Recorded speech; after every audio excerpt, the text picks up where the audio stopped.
Olá, gente, tudo de bom?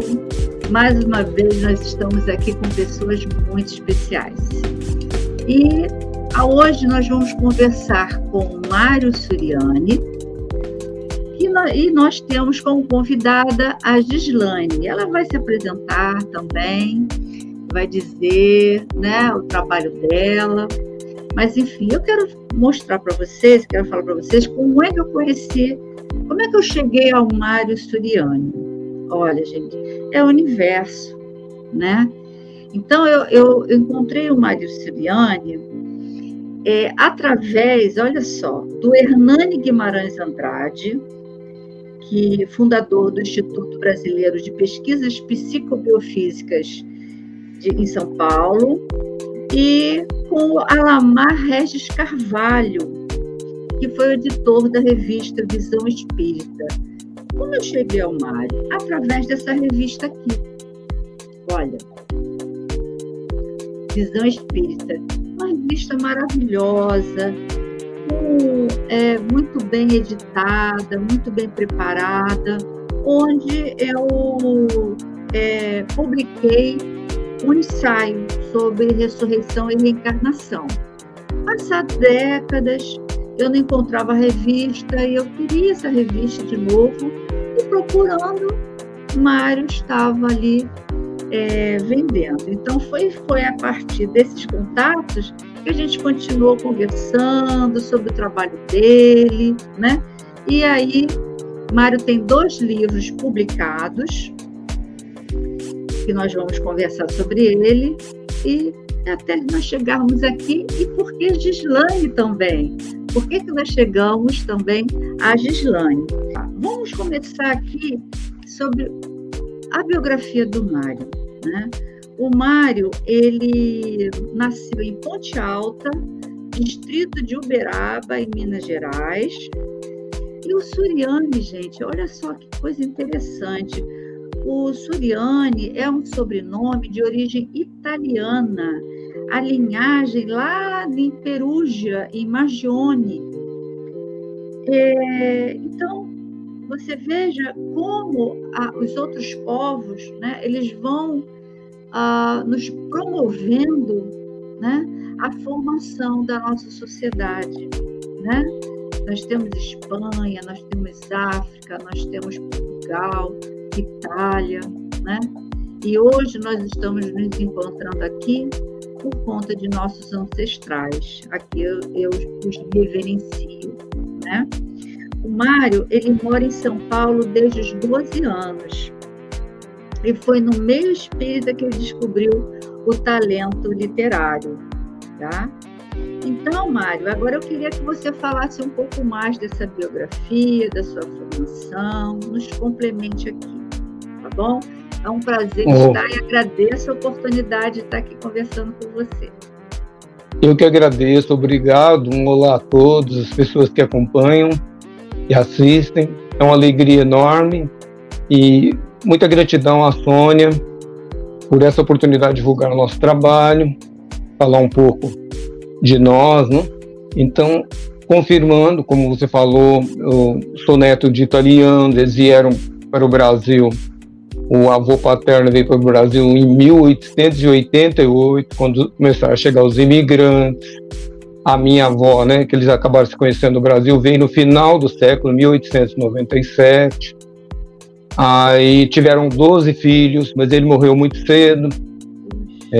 Eu não cheguei a conhecer meu avô, minha avó sim, ao contrário, ela viveu muitos anos ainda. E meu pai era o filho dos homens mais velhos deles, né, do casal.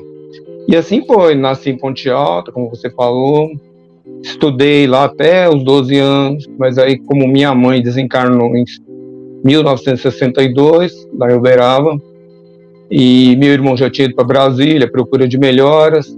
Aí no que terminou a construção lá da capital, né, de Brasília, ele veio para São Paulo e foi trazendo os irmãos. Nós fomos em 5 irmãos. A mais nova é a Júlia, né, a menina, mas o resto do homem. E foi trazendo um a um, e eu acabei vindo, fui o mais novo que vim para cá, com 12 anos, vim para São Paulo, e fiz minha vida aqui, né, concluí meus estudos, trabalhei em algumas empresas, poucas, bem poucas. Na primeira empresa eu trabalhei 20 anos, depois trabalhei mais 9 em outra. No que me aposentei, até precocemente, até eu me aposentei cedo, né, felizmente, mas senti que tinha que continuar a vida, né, trabalhando, imagina, e seguir a vida. Foi onde surgiu a oportunidade de criar a Sinal Verde Livros. É onde entra o Alamar, como você comentou, uma pessoa a quem devemos muito, me convidou para distribuir a revista dele, ele na Bahia, né, publicava a Visão Espírita. Eu comecei somente distribuindo a revista por aqui no Sudeste, né, São Paulo, Rio, Minas, Sul do Brasil. E daí aparece um autor ou outro, e me ajudou muito.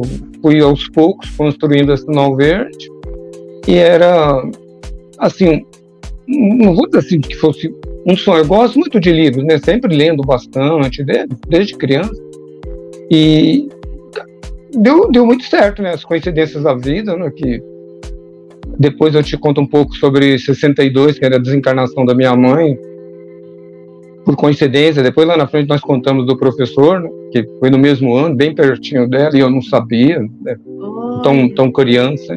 Então é mais ou menos, a nossa vida é essa, e seguimos aqui adiante. Já a Sinal Verde já está 23 anos já nessa área de distribuição de livros. É uma coisa muito, muito gostosa, muito agradável. Então, eu queria que você falasse como é que foi a escolha para esse universo literário, como é que foi essa trajetória, né? Porque você começou pelo lado da administração, né? E depois Sim. Você vai descobrindo esse universo literário e que, como Gislaine vai conversar com a gente, né? Trouxe esses encantos espíritos, desses espíritos tão maravilhosos. Conta um pouquinho pra gente, por favor. Eu não tinha muita noção, porque é aquela coisa, geralmente as pessoas têm sempre uma aptidão para alguma coisa, né? Eu gostava muito de trabalho. Eu vim para São Paulo com 12, 13 anos, meus irmãos uma briga para eu continuar nos estudos, né, que eu interrompi vindo de Uberaba para São Paulo. Eu falei, não, eu quero trabalhar, eu quero aquele sonho, né? Inclusive São Paulo me chamou muita atenção por isso, né? Eu vim passear uma vez antes, com 11 anos de idade, falei, nossa, quem é lá do interior, num lugar bem Ponte Alta, nossa, era uma vilinha, era uma vilinha industrial. Habitantes, mais ou menos, né? Bem pequena. Pequena, lá era uma fábrica de cimento, uma coisa bem, mas era assim, onde todo mundo se conhecia, uma coisa muito bacana, professoras fantásticas, né, que nos passaram os primeiros ensinamentos e tudo. Então, como foi o interesse pela escrita? Na verdade, eu nem percebi. Para você ter só um exemplo, eu fui para o Exército aos 18 para 19 anos, e até eu acabava escrevendo lá sem obrigação, né? E guardei essas memórias. Então, eu tenho escrito quando eu encontro algum amigo, aí falo de um, de outro, como é que você lembra? Eu falei, não, eu lembro porque a memória me ajuda muito, mas eu tenho também muita coisa escrita que eu escrevia lá, mas sem ideia se eu iria escrever alguma coisa. Eu não tinha essa pretensão. Aí comecei no Espiritismo, apesar de ter ido aos 20 anos, né, que eu conheci o Espiritismo, mas não seguia. Ia lá esporadicamente, quando tinha... Como todo mundo, né, às vezes precisa de uma ajuda, as coisas não estão bem, está meio desarmonizado, procura ou a igreja, ou alguém para trazer um pouco de... fortalecer sua fé. E eu gostei muito do Espiritismo. Só que eu comecei a estudar mesmo, fui convidado para estudar, eu tinha 35 anos, passado 15 anos. Aí no curso falaram que eu tinha essa facilidade, tinha essa aptidão para escrever as mensagens dos Espíritos, mas eu, por ser muito cético, muito racional, não entendia dessa forma. Falei, isso é meu, né? Eu sempre escrevi, né? Não me aprofundei tanto. Segui, fiz o curso de 5 anos, que é um curso de doutrina, mas não exclusivamente para você escrever. Desenvolve cada um num segmento, né? Um tem mediunidade de fala, outro de evidência, outro de ouvir, e tinha essa ideia que eu poderia escrever. Eu ficava meio assim, falei, acho que isso é meu mesmo. Participei até de um de um concurso aqui em São Paulo, na Federação Espírita, de poesia. Não ganhei, não, mas fiquei lá entre acho que os 5 primeiros, 6. Tá bom, né? Era tempo de Fórmula 1. Falei, fiquei em sexto, já fiz 1 ponto, tá bom, né? Era assim, a Fórmula 1 de primeiro, chegava em sexto. Até brinquei, não peguei o pódio, mas tava bom, me animei, mas não a ponto de se dedicar. E desenvolvi outras tarefas no centro. Chegar um tempo que me encaminharam para trabalhar na desobsessão, um trabalho muito, muito bom. Aí aprendi muito. Bem, foram uns 10, 12 anos nesse trabalho e percebi assim que de fato não era meu, não, era bem mais profundo. Eu não tinha toda aquela capacidade e conforme as mensagens foram saindo, foram seguindo, eu imaginava, será que isso vai dar em alguma coisa? Alguém vai conhecer isso algum dia? É sempre aquela dúvida, né? Sempre aquele de pensar lá na frente primeiro. E acabou que deu certo, né? Veio uma mensagem, entre tantas que vinham, né? Vinha uma média assim de umas 3 a 4 mensagens por trabalho, né? Era uma vez por semana que nós trabalhávamos, encontrávamos nesse trabalho de obsessão. E uma vez veio que o título era A Escolha de Samira, mas ficou aquela mensagem, só isso. E continuei escrevendo, lendo ao final, passando para a dirigente apreciar, e a dirigente muito, assim, prestativa. Eu, assim, dediquei sempre nos livros dou um destaque especial para ela, que ela foi a grande responsável por ter desenvolvido essa confiança, né, que eu não tinha. E aí começou que o livro foi dando andamento depois, passado alguns anos daquela mensagem, e veio a continuidade da história da Escolha de Samira, terminou, e depois veio ali, ela foi lançada ali no comecinho da pandemia. Foi bem, saiu bem, graças a Deus, deu tudo certo. E aí eu falei, e agora, né? Vou fazer o quê, né? Vou continuar escrevendo, pensando. Eu pensava muito aquilo. Por que eu vou fazer com esse monte de mensagem, caderno, tudo?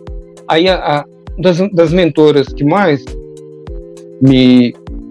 que colaborava, que me colocava na linha para trabalhar mesmo, se chama Maria Angélica. Tem até em outros centros, eu vejo Maria Angélica. Ela falou, agora é a hora de você pôr as suas mensagens para as pessoas. Publica nas redes sociais nesse momento tão triste, né? Que foi o começo da pandemia ali. Todo mundo desarvorado, né? Todo mundo desacreditado. Aí comecei a mandar as mensagens. E daí, logo em seguida, eu tive contato com o Sebastião, que não era muito comum, não. Foi um momento também difícil para mim. Eu tive o coronavírus bem lá no começo, né? Foi no final, ali foi 2020. Ali. Aí é um momento difícil, que a gente psicologicamente se sente abatido, né? E o Sebastião começava a falar comigo. O Sebastião tinha toda uma história que eu não conhecia. E eu não tinha ainda livro, o que eu vou escrever agora? Aí o Sebastião me instruiu, que é uma pilha de caderno, falou, vai rever suas mensagens, aí você acha alguma coisa. Aí fui rever minhas mensagens. Para mim, eu conheci o Sebastião desse momento de, como é que a gente fala assim, que ele aparecia nos momentos, às vezes à noite, eu estava difícil, não vejo, né? Me perdoe. Tanto Maria Angélica quanto Sebastião são mentores espirituais. São mentores espirituais. O Sebastião, a partir dali, né, desse momento, como ele pediu para eu fui revendo minhas mensagens e tudo, como eu já estava fazendo, seguindo a orientação de Maria Angélica, para publicar, né, nas redes sociais. Eu não acredito, eu encontro uma mensagem assinada pelo Sebastião. Eu não lembrava disso, porque vem vários espíritos, né, assinado pelo Sebastião. A mensagem era de 13 de maio de 2014, se não me engano. E ele falava da história dele, de vida, que é Amargo Regresso. Só que é um trechinho, né? Uma mensagem só. E dali que eu entendi que eu tinha que escrever aquela história. Que essa não tinha o título Amargo Regresso, era a história dele, falando do trabalho dele na espiritualidade, acolhendo todas essas pessoas que ele se sentia culpado pela omissão, né, em ter se perdido muito, principalmente naquela existência. Daí surgiu o Amargo Regresso, e o Sebastião continuou sendo muito meu amigo, vindo sempre me acolhendo, me ajudando nas dificuldades, me orientando. E daí ele falou: só que eu não vou ditar a história para você, que ela para mim é muito triste, eu sofro muito com isso, mas vou te apresentar a pessoa que vai ditar, que é o professor Alceu de Souza Novaes, que eu não conhecia. Aí já envolve outra história. Não sei se você, o tempo, né, que você tem, se você quer que eu resuma rapidinho a história do professor? Não, então, vamos pegar lá. Você já depois gente livros, mas a gente vai falar das duas obras. Você está falando do Amargo Regresso, isso. Mas eu queria antes dar um intervalozinho para você falar como foi a sua trajetória religiosa do catolicismo ao espiritismo. Você já falou mais ou menos, né? Mas como é que a gente descobre, né, esse contato, essa conexão com o espiritual, né? Como é que foi, rapidamente, se você puder falar? Então, lá em Ponte Alta, né, lá na minha terra, eu comecei lá a frequentar a igreja aos 9, 10 anos, né? Antes tinha meu pai era catolicíssimo, né? Assim, acreditava muito, benzedor. E acabou que nessa idade, com a morte da minha mãe, eu fui morar com a minha tia, irmã do meu pai. Eu e minha família, né, todos irmãos. E ela também era uma pessoa extremamente religiosa, muito, mas ela era mais a mente aberta. Meu pai era só católico. Ela era também muito católica, mas ela fazia trabalhos que revertiam em favor das pessoas, até de Uberaba. Eu fiquei sabendo agora, depois de adulto, que ela, uma época, fazia sabão para enviar para o hospital do Fogo Selvagem. Umas coisas bonitas que eu soube da minha tia, mas não precisava nem saber. Minha tia era um anjo que cuidou da gente com uma paciência enorme. E eu era coroinha na igreja nesse período. Então foi... Ali o catolicismo eu vivi pouco. Ia na igreja todo domingo, então eu acabava aprendendo o evangelho, decorando, né? Porque todo domingo na missa fala do evangelho. Mas vindo para São Paulo, ali com 12 anos, e logo em seguida meu pai tendo morrido, né? Que ele ficou em Uberaba, mas ele tinha um problema sério de doença e acabou morrendo. Ele morreu em 1969. Nesses 3 ou 4 anos, eu tive um processo assim, adolescente, assim, de quase que mais um ateu, né? Na verdade, apesar de ter tido aquela formação religiosa, fazer primeira comunhão, tudo, mas eu achava muito injusto tudo aquilo. Nossa, porque meu pai e minha mãe, né? Então, perdeu sua mãe, 62. Depois de 7 anos. Sua mãe, e você muito menino ainda, né? Muito novo, né? E minha tia, que era meu anjo protetor, que eu vim para São Paulo, senti muito a falta dela, ainda viva, desencarnou também em 72, quer dizer, tudo bem pertinho. Então eu passei essa fase mais assim, eu diria que eu era mais ateu mesmo, eu não acreditava em nada, não existia nada, para mim acabou, né? Era muita coisa junto, não que isso me influenciasse minha vida no dia a dia, não, eu gostava de trabalhar, talvez até por isso, né? Era uma fuga, né? Trabalhava, mas aí eu fui conhecer o espiritismo com a minha esposa, que à época era minha namorada, ela tinha 14 anos, eu 20. Aí eu vi o que era uma coisa legal, totalmente diferente, aquela paz, sabe? Aquilo me tocou profundamente, falei, é daqui que eu gosto, é aqui que eu vou ficar. Eu quero também dar uma parte aqui para a Gislane, que de repente ela está cheia de minhoquinha aqui querendo falar também. Isso, vamos ouvir. Né, Gislane? Se você quiser perguntar, você pode perguntar. Mas aí nessa trajetória, olha só que bacana, você falou do Sebastião, não, você falou antes como é que chama? Maria Angélica. Da dirigente. Margarete. Estimulando você na esquerda, mas antes de chegar lá, você teve quem? Uma menina de 14 anos. Isso mesmo. E a família dela, que foi também te apresentar uma uma outra forma, né, de lidar com a espiritualidade que hoje é a sua esposa, sua companheira, enfim. Então a importância das pessoas na nossa vida, não é? Cada um, né? Uma coisa, Gislaine? Olá, eu estou aqui ouvindo, né? E é muito interessante você ver o outro lado, porque eu tive o contato com o livro, com a história já finalizada, né? De alguma forma. Então, ver como aconteceu por trás, né? Do livro chegar nas nossas mãos, isso é muito interessante. Porque é uma coisa que fica somente com os autores envolvidos, né, e as pessoas que cuidaram ali da publicação da obra. Então, eu estou achando muito bacana, eu agradeço muito a oportunidade de estar aqui com vocês, participando deste momento. Então, muito obrigada pelas informações, pelo conhecimento compartilhado. Mas até aqui, você tem alguma curiosidade que você gostaria de perguntar a Mário, alguma coisa? Eu gostaria de saber mais ou menos quanto tempo levou para a finalização da obra como um todo, né? Receber todas essas mensagens, a compilação, quanto tempo levou?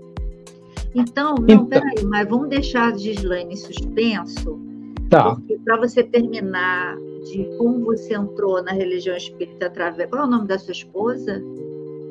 Marilene, né? Então, através da mão de Marilene, você chega à religião espírita.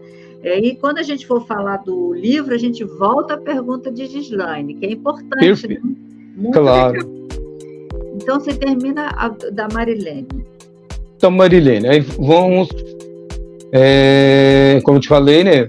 Eu com 20 anos de idade, ela com 14, achamos aquilo muito bonito, fomos também para levar uma sobrinha, que era doentinha, né, eram gêmeas, e por acaso morava na casa do meu irmão, né, tinha sugerido ele que desse os nomes das meninas, André e Adriana. Eu tenho passado contato com elas recente, e elas até agradecem, que ele queria pôr um nome bem diferente, né, que elas não iriam gostar.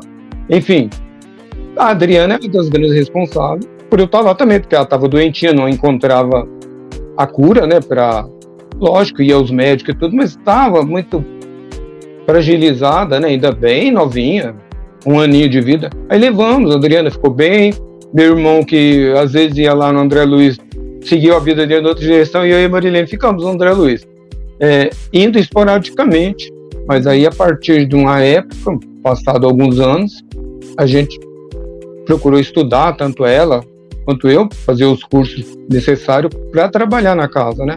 Que é aí que a gente foi despertar para que, de fato, como ajudar as pessoas, né? Então, fizemos esse curso. Marilene continua até hoje, ela médium já bem antes, né? De eu ter esse trabalho de escrita, tudo.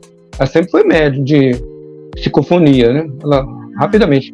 Até eu falava, convivendo com a Marilene, né? A gente já está juntos agora em fevereiro, nós começamos a namorar em 74, então quer dizer, vai fazer 50, né? 50 anos juntos. Eu até brincava muito com ela. Eita, eu brincava. Vou fazer 50 anos que eu conheci meu marido. Olha, que legal, tá vendo? Tá vendo as coisas que temos em comum. Aí, eu brincava muito com a Marilene, que participando de eventos e tudo. Mas esses médios são médio é tudo meio doido, tudo meio maluco. Brincava, né? Aí que eu acabei entrando para o clube, eu falei, bem-vindo ao clube, eu gosto, faz parte dos clubes dos malucos. Quer dizer, não é bem isso, é que médium também tem aquela...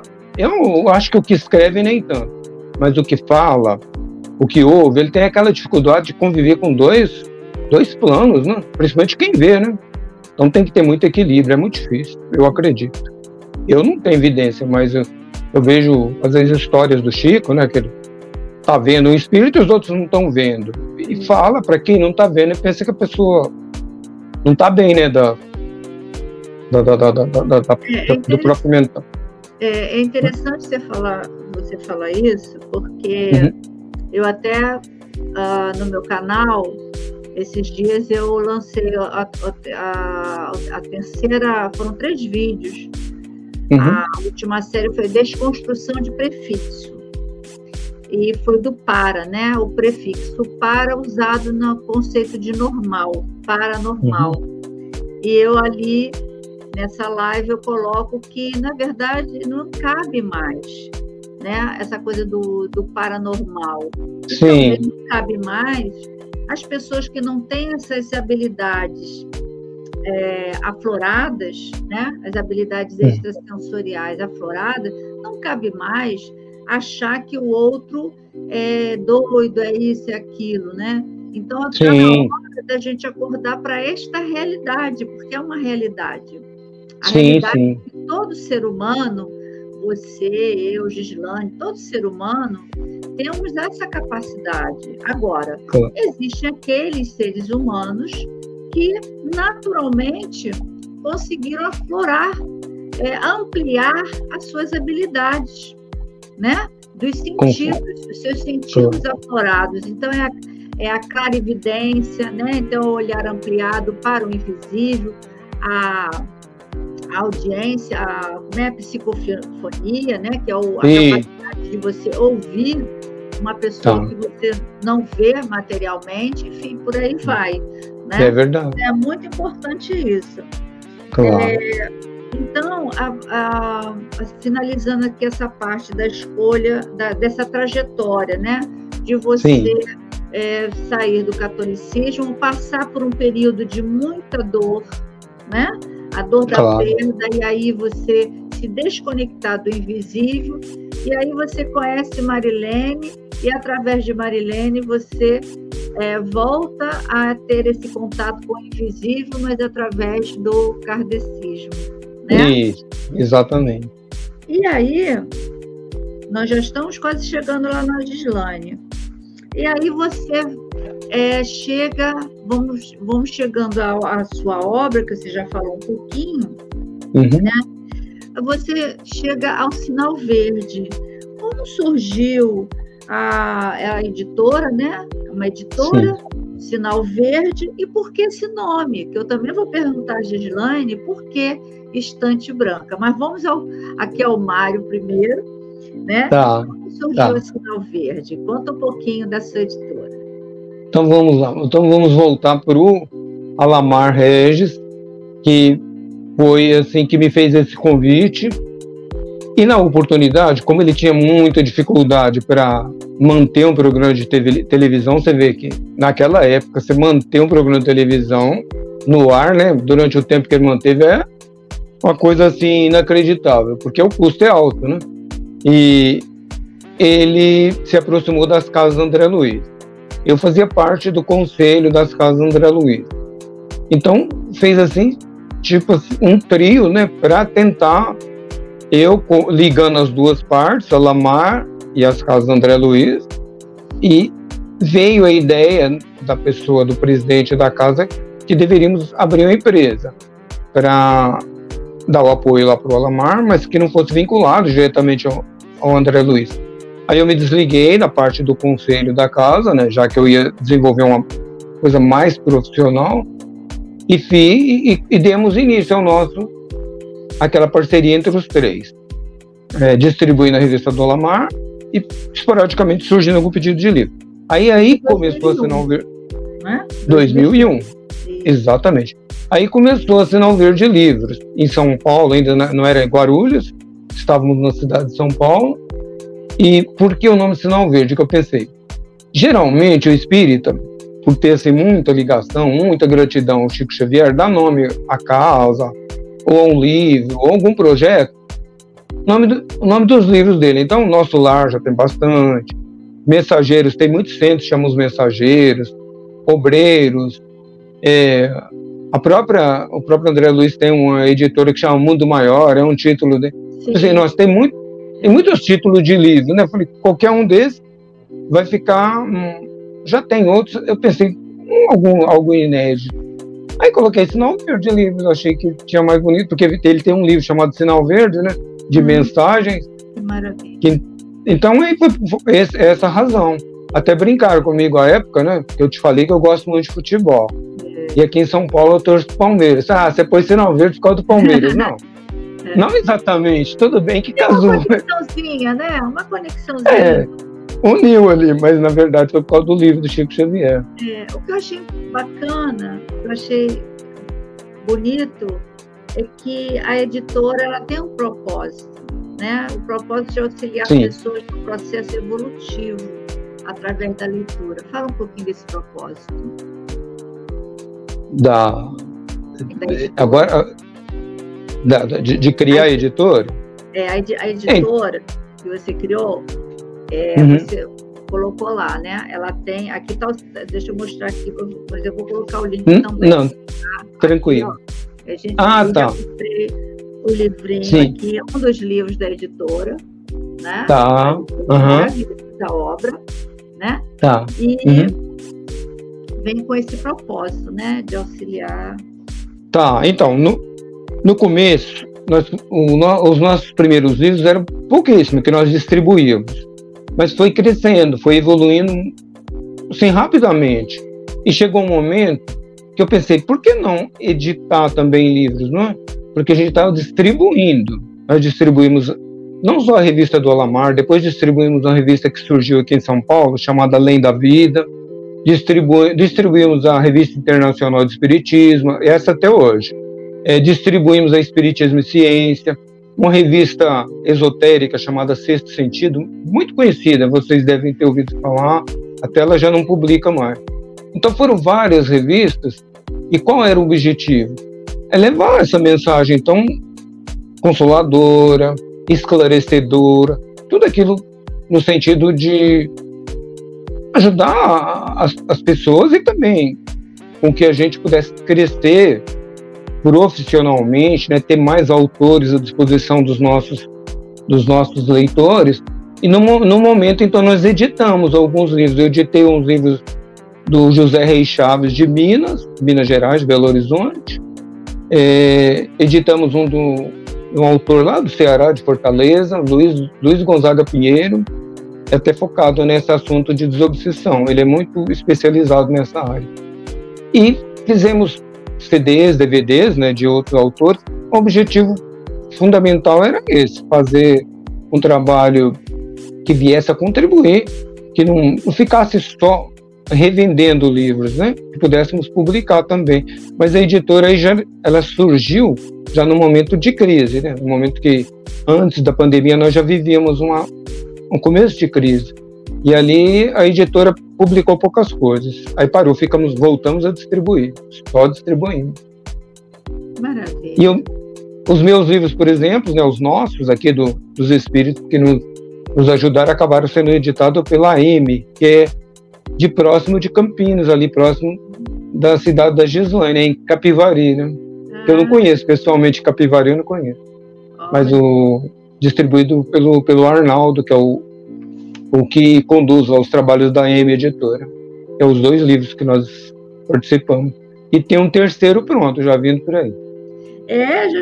Já ali também, já vi que já tem um forninho ali, terceiro.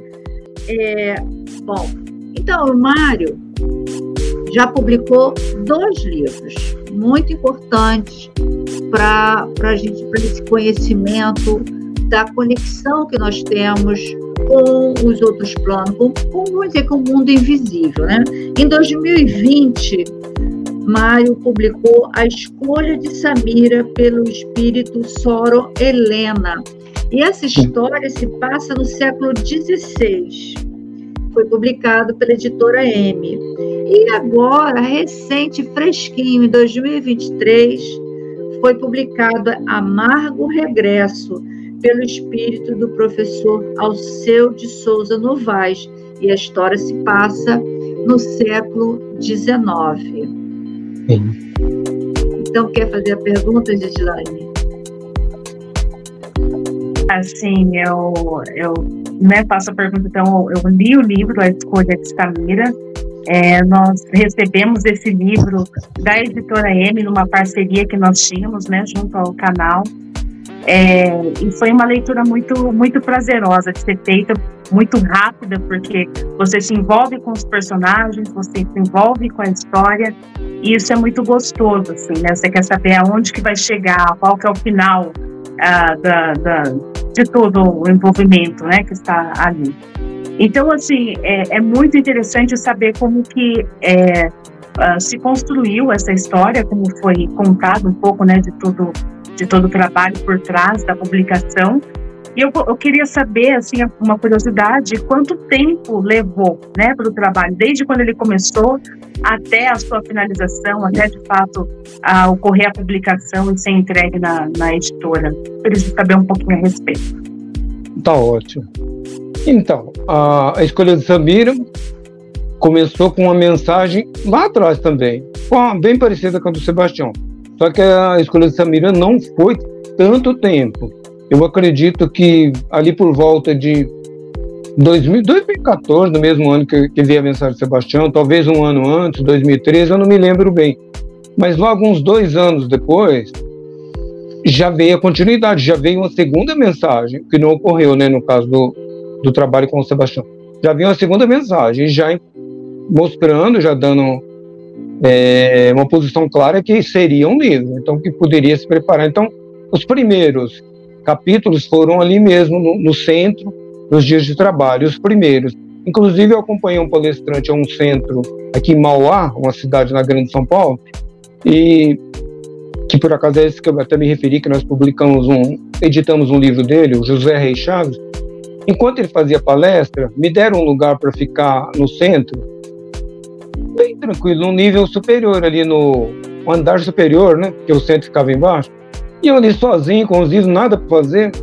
Você acredita? Aí veio um capítulo da história lá, muito legal, gostei. A própria vibração do centro, você vê como ajuda. Então, eu levei, Gislaine, respondendo a sua pergunta, levei aproximadamente, para escrever todos aqueles capítulos, eu acredito que a partir do momento que veio a confirmação que sairia o livro, eu acredito que uns 6 a 8 meses eu escrevi. Mas aí vem a outra parte, digitar, né? Você tem que escrever, você tem que digitar. Aí demorou mais um pouquinho. E depois ficou aquela parte, quem vai publicar? Eu não tinha editora. Poderia editar pela Sinal Verde, mas eu pensava, puxa vida, eu vou editar eu mesmo um livro meu, não estou vendo assim, sabe aquela coisa? Eu queria que alguém de fora visse, analisasse.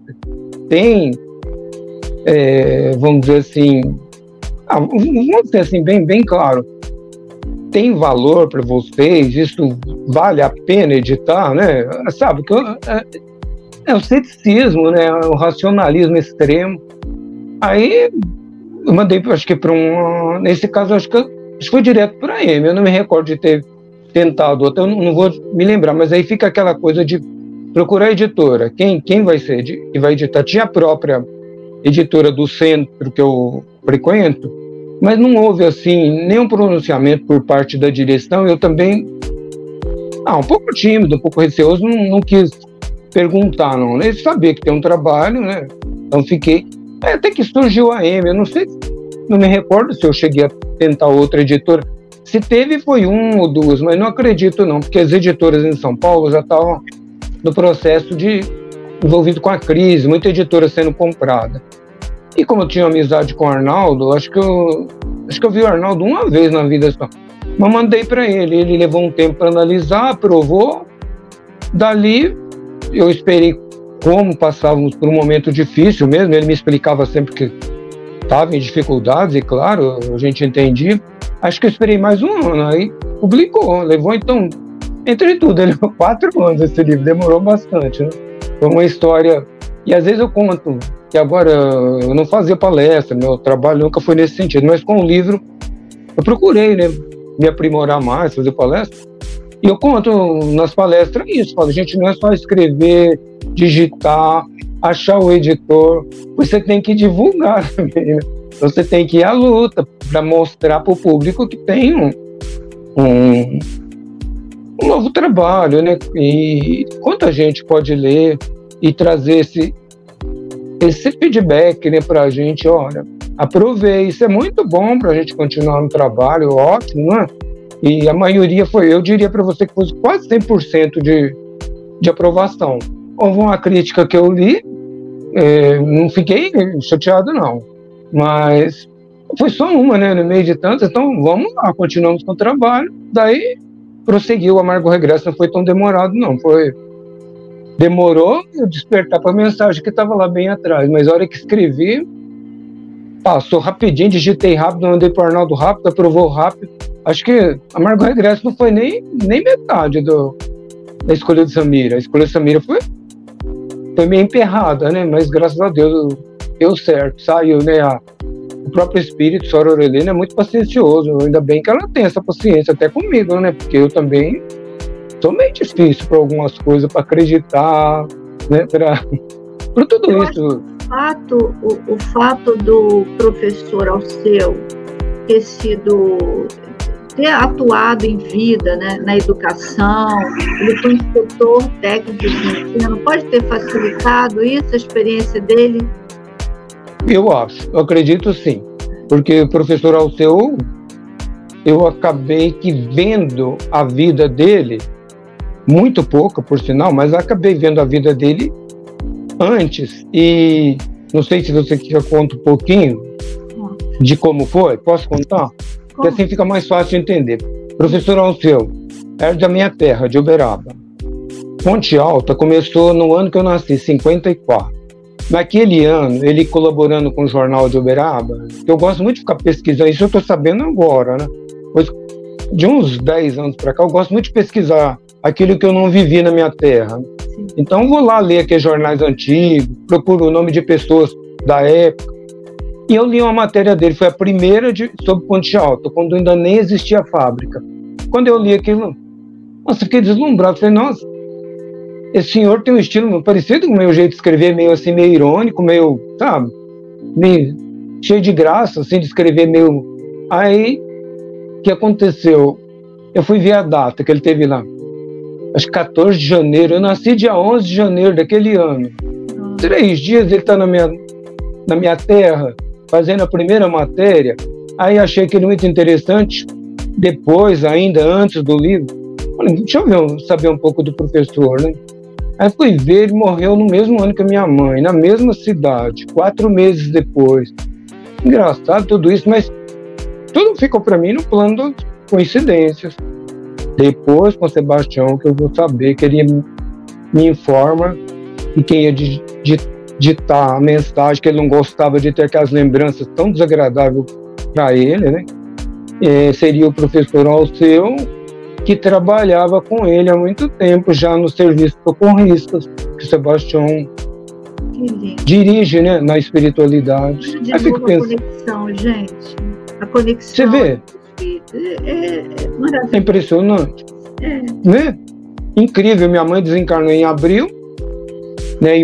Você imagina uma mãe com 45 anos de idade, deixa uma filhinha de 3 aninhos, eu tinha 8 anos, e mais os outros filhos. Imagina o coração dela, o que ela sentia. A época a gente não conhecia nada de espiritismo, minha irmã ela tinha uns tremores na perna, pequenininha ainda. Ninguém descobriu o que era aquilo, devia ser a influência da mãe estar do lado, né? Para ela ser muito difícil deixar a filha. O sonho dela foi sempre ter uma filha. As irmãs dela eu conversei depois, ela falava, nossa, sua mãe tinha um sonho de ter uma filha, mas aí veio. O primeiro morreu, era menino, o segundo menino, o terceiro menino, quarto menino, quinto menino, a última era criança, né? Era uma menina, e ela conviveu tão pouquinho, tadinha. Então, eu acredito, né? Não me falaram, mas eu acredito que o professor Alceu deve ter ajudado a amparar minha mãe. Eu acho. Eu acredito. Isso, eu também acho. Não me falaram isso, mas eu acredito. Porque naquele momento tão duro, né? Tão triste. E eu tenho uma certa, assim...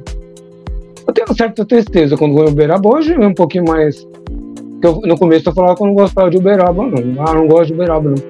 Eu vi minha mãe e meu pai sair dali, né? Depois a gente aprende que tudo tem um porquê, né? Então, hoje eu já vou mais leve, tranquilo. O que a gente percebe, Mário, nessa conversa daqui da gente, né? É porque do humano, enquanto na Terra, né? Esse medo da perda, essa dor Sim. da perda. Sim. Né? Mas nós estamos sempre amparados. Sim, eu acredito. Em nenhum momento nós ficamos sozinhos. Mas só que a gente pela nossa falta de maturidade espiritual, a gente não percebe, né? Eu falo por mim, eu perdi minha mãe, perdi meu pai já. Meu pai foi em 2018, minha mãe em 2012. E é muito doloroso, a perda é uma coisa dolorosa. Meu marido passa por um processo de preocupação constante com a saúde. Então, o medo da gente ficar só, imagina uma criança, né, de 8 anos, de 3 anos. Né? Nossa, mas, então... eu falo isso com vocês e falo para mim o tempo todo. Estaremos sempre acolhidos pela espiritualidade, sempre acolhidos de forma a que aquela perda não seja tão mais dolorosa do que já é, né? Sim, é sempre verdade. Estaremos confortados, isso é uma certeza. Mas, Gislaine, não, eu fico falando, não deixo você falar.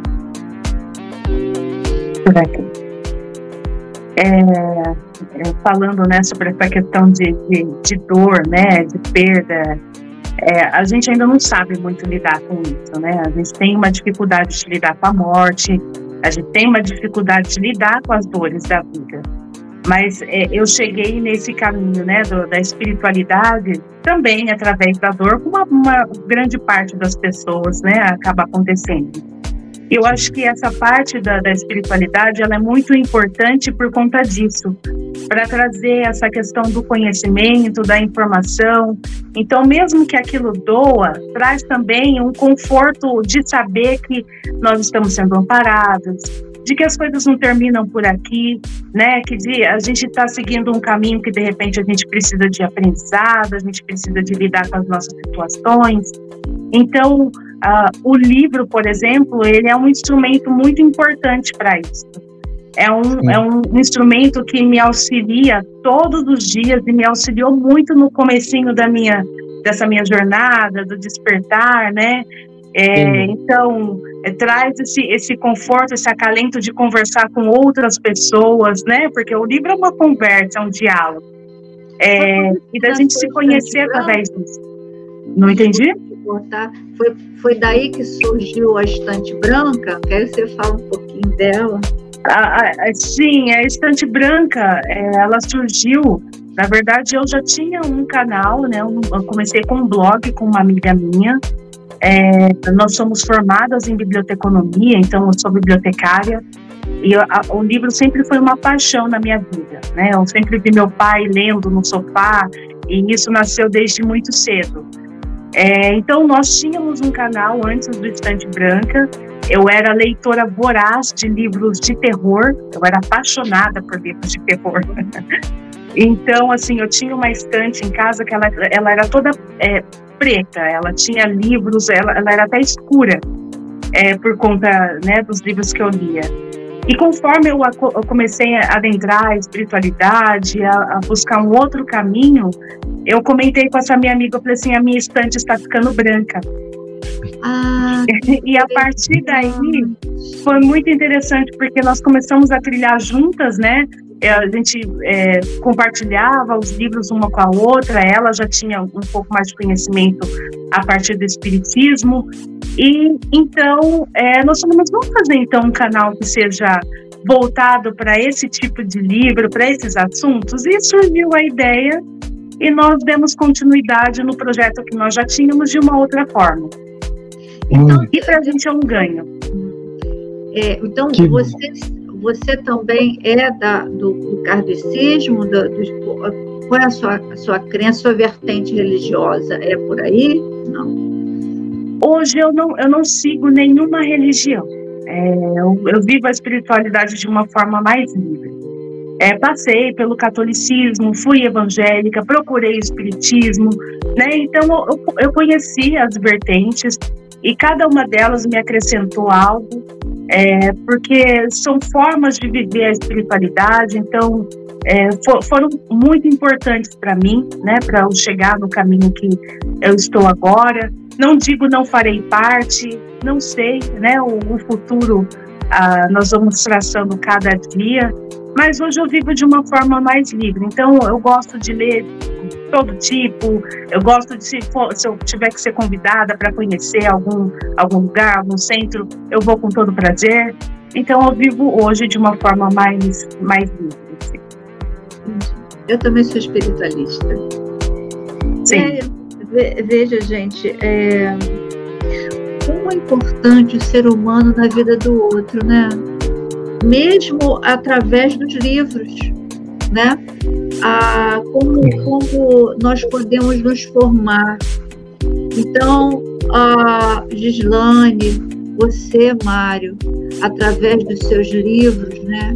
O quanto a pessoa pode agregar valores importantes para as relações humanas, né? Porque, no final das contas, nós estamos falando da vida aqui. Nós falamos da conexão com o plano astral, né? com o invisível, mas estamos falando aqui de sociedade, né? Das relações entre os seres humanos, relações sociais, como elas podem, como nós podemos nos melhorar, né? Como ser humano. Eu até anotei aqui, eu não lembro qual foi o livro, se foi A Escolha de Samira ou Amargo Regresso, que fala da responsabilidade dos pais na condução dos filhos, as consequências da pessoa desistir da luta, né? E tirar a própria vida, a vaidade e a contribuição dos amigos espirituais. Qual foi dos livros? Agora eu realmente não lembro. Eu acho que é no Samira. A Escolha de Samira. Foi, não foi? Foi. Porque ele tem a ocorrência, né, de que ela acaba, eu não vou dizer negligenciando, porque é tão chato falar ainda sendo espírito, né, da vida da pessoa. Ela teve uma escolha e enfim, mas naquela escolha que acabou causando a perda de uma das filhas, né, infelizmente, para ela mesma, né, a dor para ela veio muito forte naquele momento e em vidas futuras, né? E claro que é só ratificando o que está escrito, o que ela passou, a mensagem que veio da Sorora Helena, não como julgamento, porque muita gente faz essa colocação, né? Eu vi também críticas muito assim, bacanas, sabe? Entendendo a posição dela, né? Naquele momento. É uma escolha, não é? Todos nós temos as nossas escolhas que às vezes, em determinadas situações, não cai tão bem, mas tem outro lado, poxa, a pessoa tem um projeto de vida e achava que conseguiria conciliar tudo, vou e volto e dá tudo certo, né? Infelizmente não deu, como no nosso dia a dia sempre acontece coisas parecidas, né?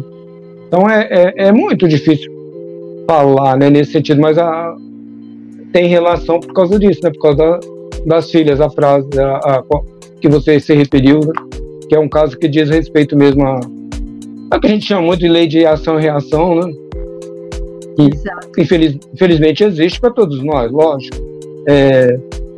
Como você mesmo disse, dos problemas às vezes, de doença ou de família, de perdas, né? Tanto a Gislane quanto a Sônia se referiu a isso, né? As nossas perdas, nossas dificuldades, também está ligado ao fator ação e reação, não é mesmo?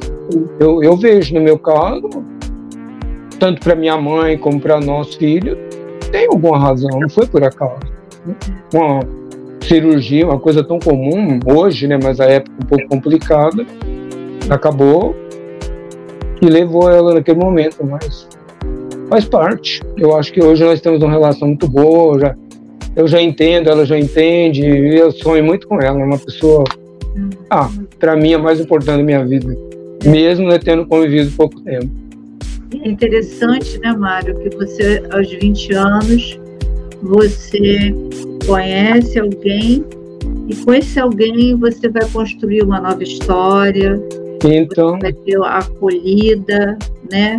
Tudo aquilo que, né, você teve ainda muito criança, mas perdeu, mas você recuperou de alguma forma, né? Sim, então, com certeza. É tantas coisas boas que tá me chegando aqui, sabe? Desses encontros. Como é que eu encontrei Gislaine, né? Através da contribuição dela, falando de uma obra. Você vê a conexão, a sincronicidade, né? Que coisa maravilhosa isso. O professor Alceu, que, né, que estava ali presente na sua vida, né? Em momentos tão impactantes, e é ele que vai te dar também a oportunidade de nos trazer um conhecimento importante através do amargo regresso, não é? É interessante. Tudo se encaixa, né? Se a gente for observar bem, tudo tem um porquê e tudo tem um momento e vem as explicações. Eu sempre comento isso, tendo vivido essa existência, acho que até um bom tempo, né? Que eu sempre comento isso, gente, no momento certo a gente vai saber o porquê disso. Se não sabemos ainda, é porque não está sendo permitido, ou não é o momento de saber, não é o momento que a gente vai entender, não é? Exato. Então, e é interessante, você veja a trajetória da Gislaine ao criar com a amiga a Estante Branca, né? E proporcionando o conhecimento de obras, né? Como você faz esse trabalho. E aí me vem aqui uma palavra que eu gosto muito, que é confiança. A confiança e da gente continuar a nossa trajetória, né, para o bem. Por quê? Porque nós estamos trabalhando para o bem, nós estamos trabalhando, né, para que sejamos aquela gotinha. É uma gotinha no oceano da vida, mas que é uma gotinha que traz esperança, que traz, né, um refrigério, de dizer assim, vale a pena a gente trilhar esse caminho do bem, não é? E aí, meninas, são 18h30, eu não sei até quando, depois eu vou ter que pesquisar um pouco mais. Vocês, com você, Mário, e com a presença de Gislaine, eu estou, a primeira vez que eu estou usando o StreamYard de forma gratuita. Eu estava um pouco insegura, né, para saber se realmente ia sair direitinho, saiu direitinho. Só fiquei triste de não ter dado destaque, tanto para o Mário quanto para a Gislaine, em aprendizado. Tranquilo. E aí, como eu não sei, né, gente, porque no Zoom eles quebram, né? O Zoom tem aquele tempo que eu ainda não usei. Ele vai informando, né? Vai informando? O Zoom ele vai informando. Ah, então aqui eu não sei quanto tempo eu tenho, mas como nós já temos mais ou menos um pouquinho mais de 1 hora, né? Eu acho que a gente deveria estar finalizando, né? Tem muito mais coisa aqui que eu gostaria de perguntar, mas a gente pode mais para frente, uma outra entrevista, para, né, não ficar uma coisa assim muito grande, né, para as pessoas verem. E aí eu gostaria de ver com vocês, Mário, você gostaria de colocar mais alguma coisa, e depois de Gislaine também, o que vocês gostariam de estar acrescentando? Sônia, eu acho que foi assim, bastante proveitoso, te agradeço muito. No contexto geral, foi falado tudo que assim de mais importante, mas fico à disposição, como você falou, se numa nova oportunidade de voltar a conversar. A Gislaine também está presente. Tem o terceiro sair no forninho, Ah, é? Gislaine já vai ficar atenta, ó. Sim. Para passar aqui pelo canal. É verdade, é mesmo, eu conto contigo aí. Eu, inclusive... Sim, pode contar. Eu ia até falar nesse sentido. A gente falamos muito que ela está fazendo tudo isso por amor, por carinho, para divulgação, para ajudar as pessoas. Isso é muito importante. Sem divulgação, nós o mentor Chico Xavier falava isso, a maior caridade que você pode fazer com o Espiritismo é a sua divulgação. Olha que bonito. Então é isso, parabéns pelo seu trabalho, obrigado, né, divulgando esse trabalho, essa mensagem e todas as mensagens, como você falou, que é importante. Eu também penso muito nisso.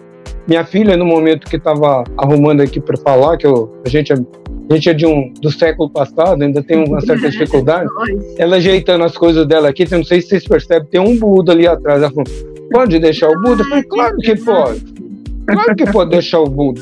Nós gostamos igual...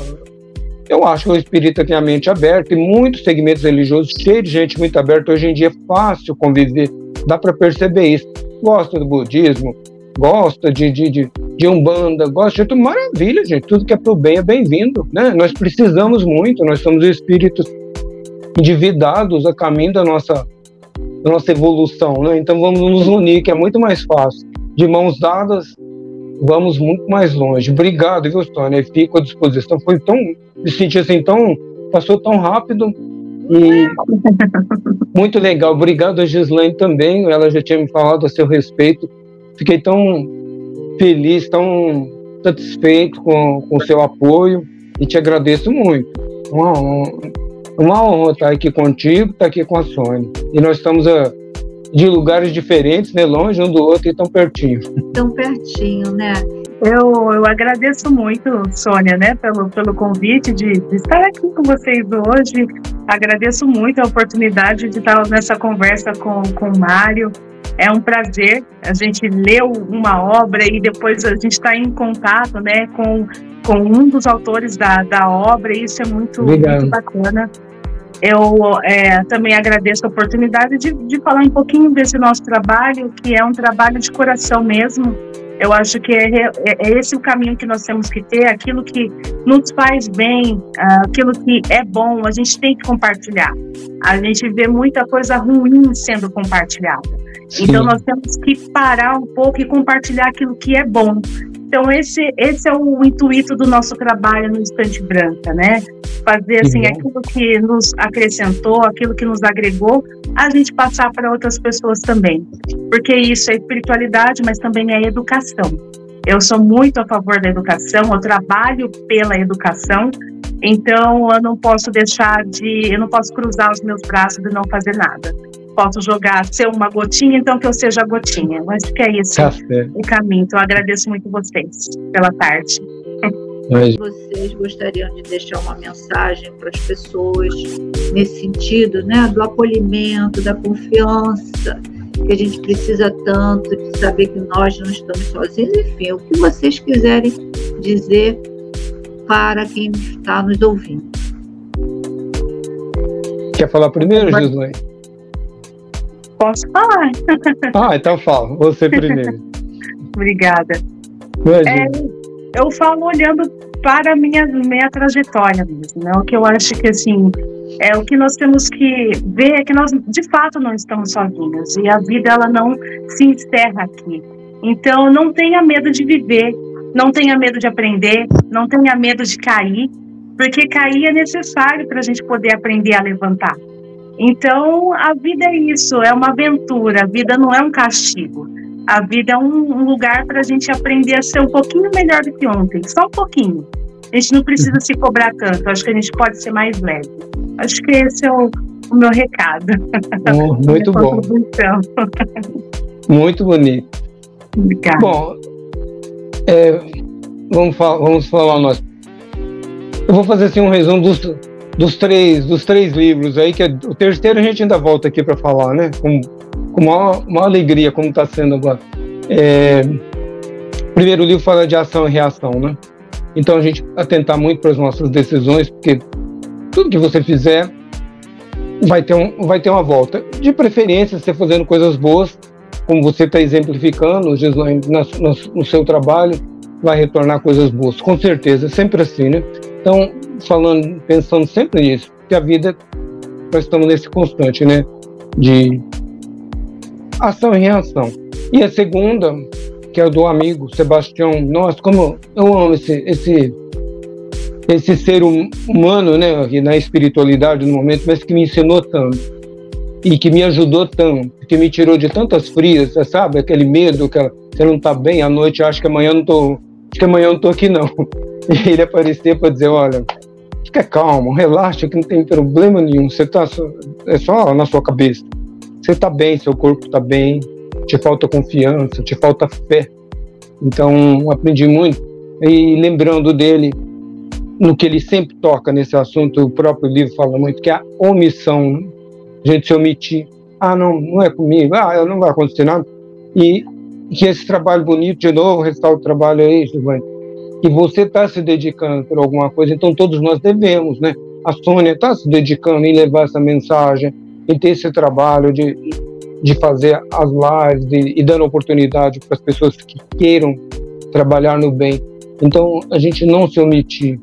E uma coisa que eu falo, eu acho que vivemos um momento muito de falta de empatia, né? A gente não se coloca no lugar do outro, nós criticamos muito, nós cobramos muito. Tudo bem que tem que cobrar, assim, seja político, seja quem quer que seja, tem, né? Estão lá para fazer. Mas a gente precisa de saber como cobrar e entender que não é fácil, não. Se a gente cuidar de uma empresinha pequena como era Sinal Verde, 4 funcionários, é uma dificuldade enorme. Você imagina cuidar de um município, de um estado, de um país, é muito difícil. E às vezes a gente tem essa coisa, falei de futebol, vou falar de novo, porque eu gosto muito, de cobrar a pessoa que perde o pênalti. De cobrar o cara que perde o pênalti, né? Nossa, como ele pode perder o pênalti? Eu, principalmente, que gosto de futebol, como pode perder o pênalti? Você imagina milhões ali em cima, pressão? Mas ele ganha muito. Tudo bem, isso aí é outra história, né? Então a tal empatia. Você coloca no lugar dele, as pernas devem estar tremendo, né? Como a gente, qualquer situação que a gente vive, vai levar uma pessoa no hospital, uma pessoa querida, você fica tenso, preocupado, ansioso, não é? Então é isso. Somando tudo isso, eu acho que é a lição que fica para todos nós, né? E sempre eu falo, quando a gente fala, os dois, que escuta primeiro é a gente tem dois ouvidos, então eu ouvi o que eu estou falando e servir para mim mesmo. É isso. Exatamente. Não é isso? Obrigado. Eu que agradeço. Gratidão sempre.